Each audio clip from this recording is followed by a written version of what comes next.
Me llamo Adolfo Revuelta y os voy a presentar la exposición que este año he hecho en la Sala de Cultura de la Diputación Provincial de Palencia. Esta exposición trata de las relaciones de poder en todos los ámbitos: poder político, poder económico, poder cultural, poder religioso, y a través de un mito, me surgió la idea a través de un mito que en la antigüedad parece ser que había en Italia, en un pueblo llamado Nemi, un bosquecillo y un santuario dedicado a la diosa Diana, Diana Nemborensis o Diana del Bosque.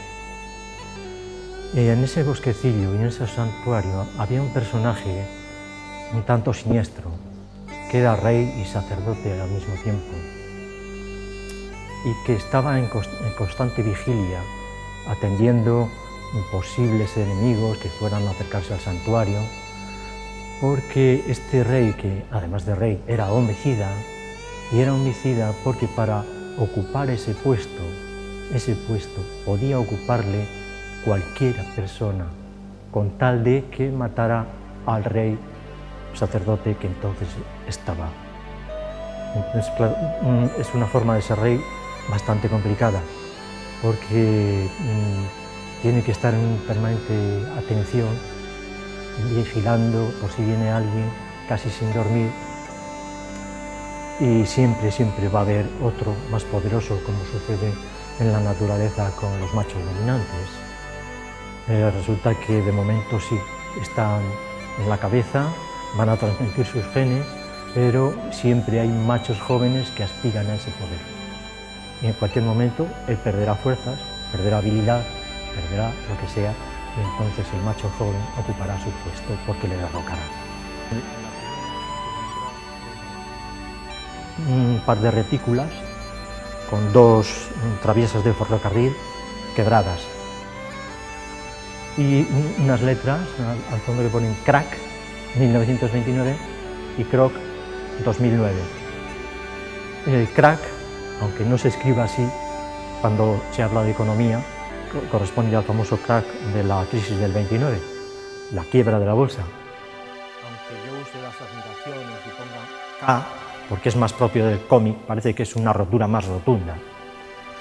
Y si nos fijamos en la retícula de la izquierda, vemos que está completa, y en cambio la de la derecha, que es la del croc, que correspondería a 2009, a la crisis en la que estamos, vemos que está incompleta la retícula, porque aún estamos sufriendo esa crisis.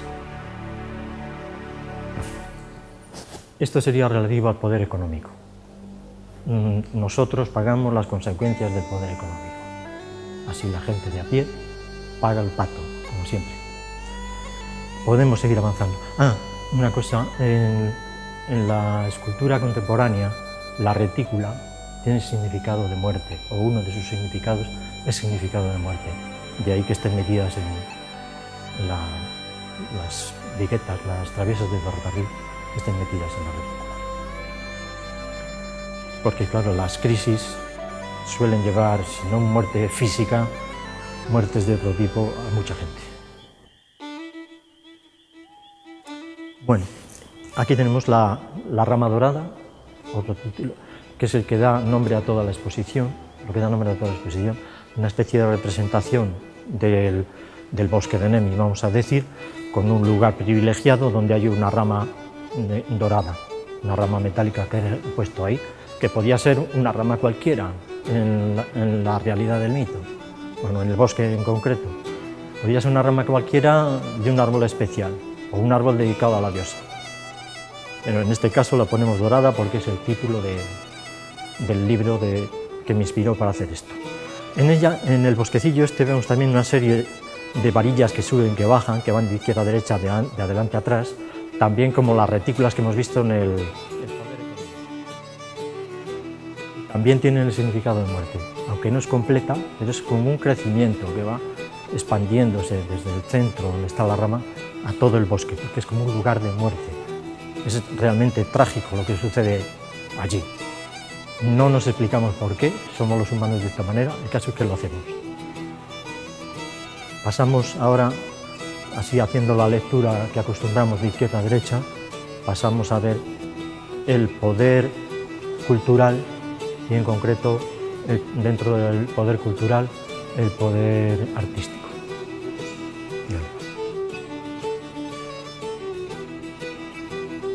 Esta obra lleva por título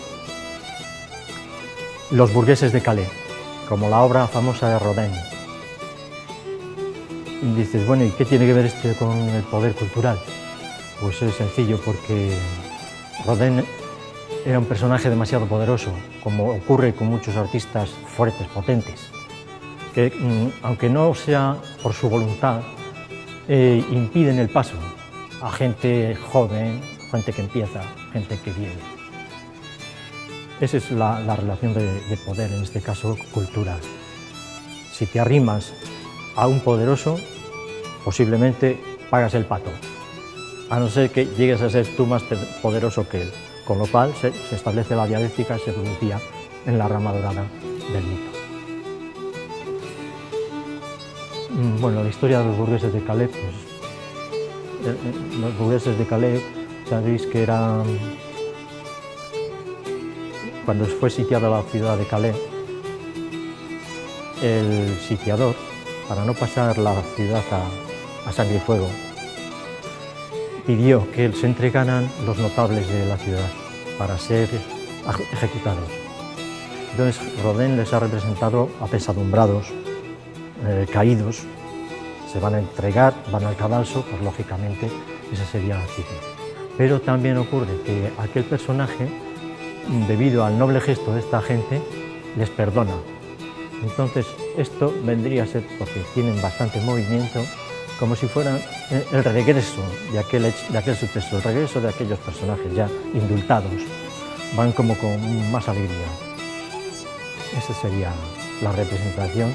Luego, en cuanto a materiales, pues materiales encontrados en el medio natural, ramas, piedras, y sin apenas tratamiento, justo con algunas intervenciones para la limpieza y eliminación de insectos y demás. Aunque ya me han trabajado los insectos y la misma naturaleza, pero ya digo, bueno, pues hasta aquí. A partir de ahí trabajo yo. Pasamos ahora al rey del bosque. El rey del bosque, este podría ser el poder político, en el cual vemos una figura, voy a representar el rey del bosque, con un tronzador, que vendría a ser, pues qué sé yo, el arma que pudiera tener el personaje, y que en cosa de bosques y demás, pues un tronzador, lógicamente, es lo que corta los árboles y demás, es más representativo. Enfrente de él hay otra figura que puede representar el macho joven, el aspirante, el que quiere ser también, y que está en una situación que parece como de desequilibrio. Todavía es joven, no tiene fuerza suficiente, y entonces pues tendrá que esperar un poquito más, pero aún se atreve a hacerle algún signo, algún amago. El rey del bosque se limita a asustarle un poco, alzando los brazos y amenazando, como hacen algunos machos dominantes en la naturaleza, que así no llegan a destruirse. También los materiales, pues eso, medio natural, tierra, troncos, Y entonces pasamos a la Diana nemorensis, esta figura que está un árbol rodeado por otra serie de troncos formando una retícula natural. Esta Diana nemorensis se podía representar a la Diana del bosque.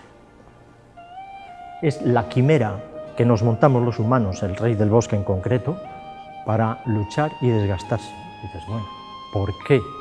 ¿Por qué si no vas a llegar nunca a obtener el premio de la...? Es una cosa que nos hemos inventado, es como la Bella Durmiente que está rodeada de unos espinos tremendos y el príncipe no tiene más cosas que hacer que atravesar toda aquella maraña de espinos y pelear hasta llegar a conseguir ese premio que fuera del bosque puede encontrar tantas dianas nemorensis como quiera y alguna más, irreales, pero no, tenemos que ir caminando tras de una quimera, algo inalcanzable. En la representación vemos que está pintada con 3 colores, rojo, negro y blanco, que son los colores que correspondían a la representación de la triple diosa o la madre tierra que se adoraba en Europa antes de las invasiones aqueas, que era una adoración general. Y claro que luego cuando aparecen los dioses olímpicos vienen a ser como representaciones locales de aquella triple diosa. En este caso sería Artemis griega, Diana de los romanos. Así como Apolo también puede ser otra manifestación de otra. También el tema de la retícula debe ser una retícula artificial, como podrían ser las que hemos visto de hierro o de latón en las otras instalaciones. Esta es como si fuera, pues eso también que recuerda el bosque, la maraña, lo oculto, lo inalcanzable.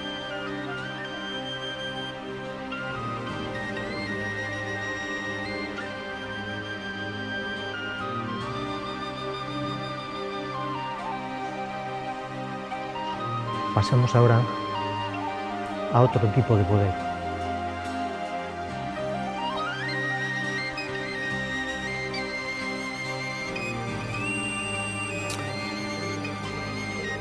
Aquí.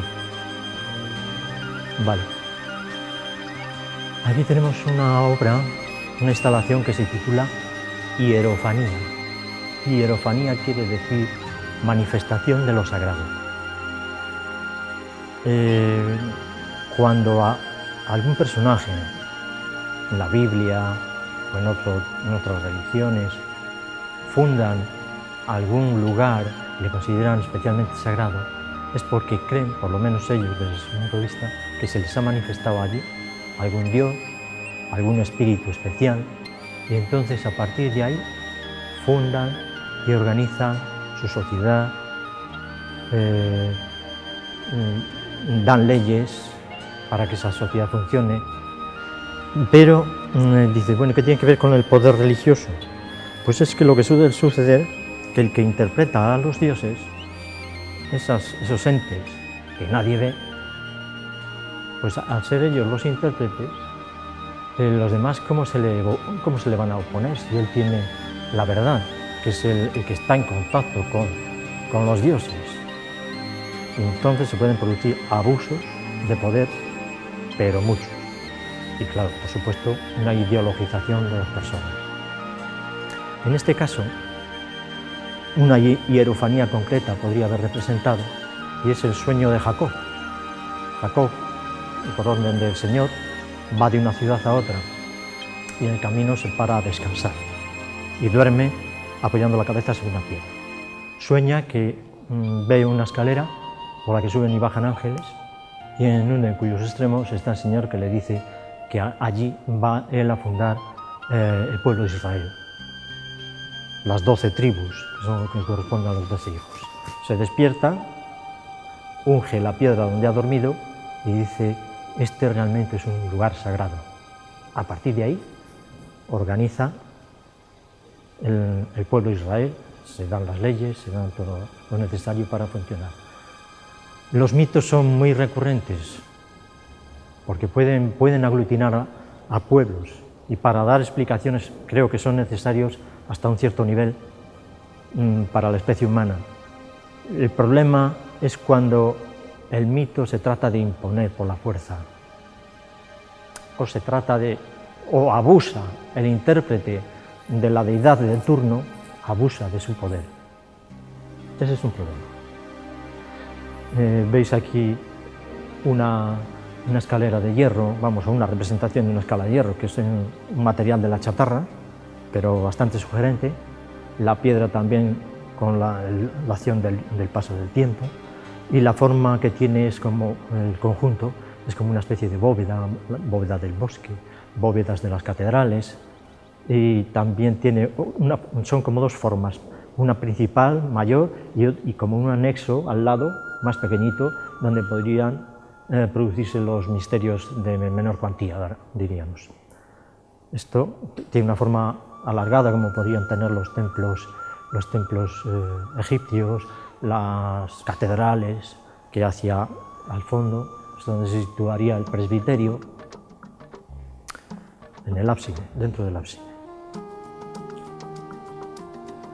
Seguimos utilizando materiales encontrados en la naturaleza, muy trabajados por la lluvia, por el sol, por los insectos, y recuperados un poco, limpiándoles, pero dejándoles unas formas tan sugerentes como tienen por sí mismos.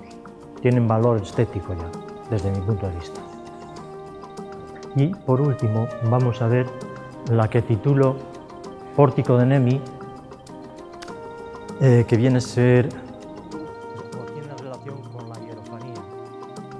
El Pórtico de Nemi, ese espacio que dijimos antes que organizaba el que percibe la presencia de algún dios o algo, el hombre religioso organiza un espacio en torno a eso, y ese espacio organizado lo convierte en cosmos, y lo que era un caos, una cosa que no hay quien la entienda, él lo ha convertido en algo entendible. Tiene una referencia muy clara, que es el Señor que le ha dicho que es ahí donde tiene que empezar.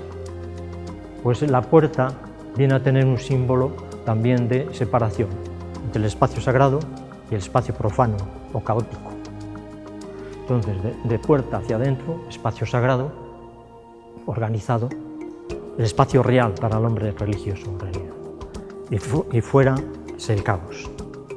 Claro, para el pensamiento científico esto no cuadra, porque además, si es el caso de Nemi, resulta que del espacio sagrado hacia adentro se está produciendo un drama tremendo, terrible, peor que lo que sucede afuera o parecido. Y esto es la exposición en general.